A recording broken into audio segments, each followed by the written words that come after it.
So it's really important to recognize if I'm feeling manipulated, and that's an easy sense. I feel like I'm being manipulated here. It's mainly because we haven't made up our mind. We haven't stood our ground. So you've allowed someone to manipulate? Absolutely. No one can manipulate us unless we let them. It's not possible. Unless we're manipulated without being told. And that, I suppose that does happen. But the reality is that once we know what's happening, well, we can do something about it. And often what happens is we know what's happening, do nothing. Very common thing. They say evil flourishes where good men do nothing. Yeah? Evil flourishes where good men do nothing. And women. Good people. But, yeah. And it's easy to do nothing. That brings me on to my next point. People in power are decisive. The people that are running the show, whatever that show is, they're the ones that are decisive.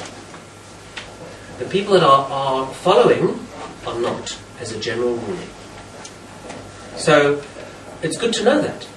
Politicians, whether they're good decisions or not, they make decisions. They know that actually making decisions is the way to go.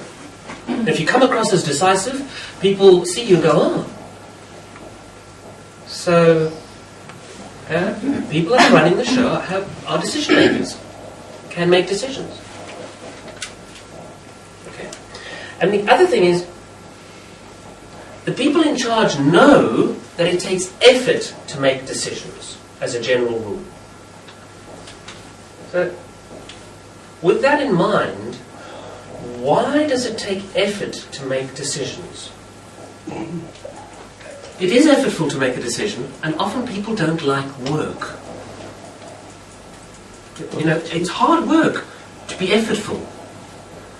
It is, and it's easy to be effortful when I don't have to make a decision. I'm just going to do what I'm told. I can work hard that way. I can be a worker, but that's based on someone else's decision. But it actually takes more work to think about, making choices. And the work is partially because we're trying to gather information, but also partially because we don't have enough information. And then this little creature called courage comes into play. And the only reason we have to be courageous about something is because somebody else is going to disagree with your decision? Possibly. Somebody else is going to complain at the end about your decision? Possibly. You're dealing with the unknown. You're not sure what might happen. Courage equals, I don't know what quite's going to happen. So I'm going to go into a war zone, literally. I don't know whether I'm going to come back alive. Oh, he was so courageous. Only because he didn't know. Or she didn't know. So courage equals dealing with a certain amount of unknown. If everything is known, no courage is required. Suppose you can preempt the fact that you're going to have to recover from a bad decision and then not make the decision. Is that just me? Maybe. No. I don't think so, though. I think a lot of people go, well, if I don't decide, well, then I don't have to worry about it. Sure. Okay. So, it's effortful to make decisions, often because we don't know enough. It comes back to often not knowing enough. And therefore sometimes we might feel we need to be courageous. And we go, oh, I don't feel courageous. I don't feel I can do that. So, and that's where people take advantage of us. It's because sometimes they know what the possible outcomes are, all the outcomes, and then go, well, actually, they don't know. And they bulldoze us. Put pressure on. Yeah, put pressure on. We'll talk about pressure in a minute. So, one of the things I say is that deciding is like exercise. If we're not used to making decisions, it's like starting exercise from scratch. We've got to start slowly, and we've got to practice. The decision-making muscle is something that we can develop. And it's really important to recognize this. Like, oh, I'm so indecisive, I couldn't. No, actually, we can develop a decision-making muscle. It's really important to just go, okay, because decisions can be made through a little bit of practice. And yes, of course, we make bad decisions. We make good decisions. We'll talk about bad decisions later. But decisions equal power. Even if they're bad decisions, they're better than nothing. And we'll talk about that in a minute too. Okay, so what I want us to do just for a second in our books is think about, make a list of a couple of people, 2, 3, 4, and however many may come to mind, maybe only one, that you know that's indecisive. Now you're not allowed to, you're not allowed to choose anyone here, and you're not allowed to choose anyone in your family. Now, you don't choose someone outside of your family. They're everywhere. Why are there so few leaders? It's true. And even the leaders don't seem to be particularly good.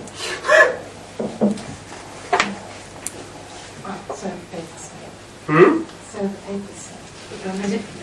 Of course. All television. Yeah. And then we make decisions about what they're told us. And so it goes on. Yeah. Because I'm going to make a statement now, just quickly, and that is, there's nobody on the planet that actually doesn't make any decisions. We're all making decisions, all the time. All the time. There may be quite minor decisions, but we're all making decisions all day long, all day long. Should I go left? Should I go right? Should I wear this? Should I do that? Should I have eggs? Should I have mayo? Should I have... whatever. Should I clean today? Shouldn't I clean today? Should I, have a little line? Should I get up? Or should I wait for the alarm to go off? Should I? All the time we're making those decisions. All we've got to do is learn to make maybe slightly more interesting ones. Yeah. So we can do this.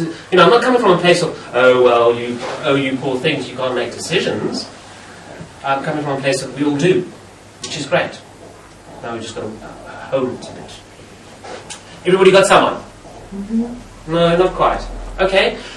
Well, just go with the process and you'll see how it goes. And if you have to think about a family member, then do that too. It goes like this. You've got this person, and they're indecisive. Yeah?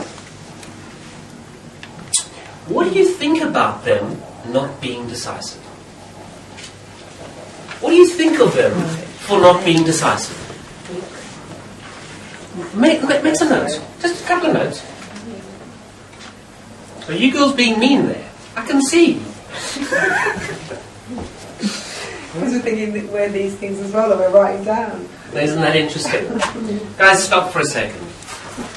If that's what you think about those people, be they fictitious or whoever they are, if you're indecisive or you feel you're indecisive, that's what people think of you.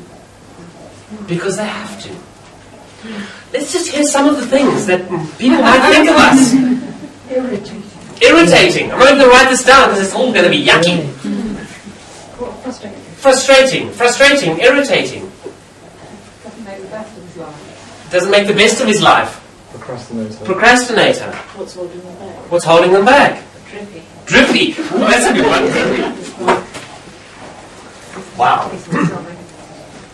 No, I understand. I didn't want to choose somebody from the family. Precisely. That's the reason. Because, now we go home and go, wow, you know what? No, I mean, the point about it is that if we operate in an indecisive fashion, that's how people perceive us. And the biggest thing as far as I'm concerned is this.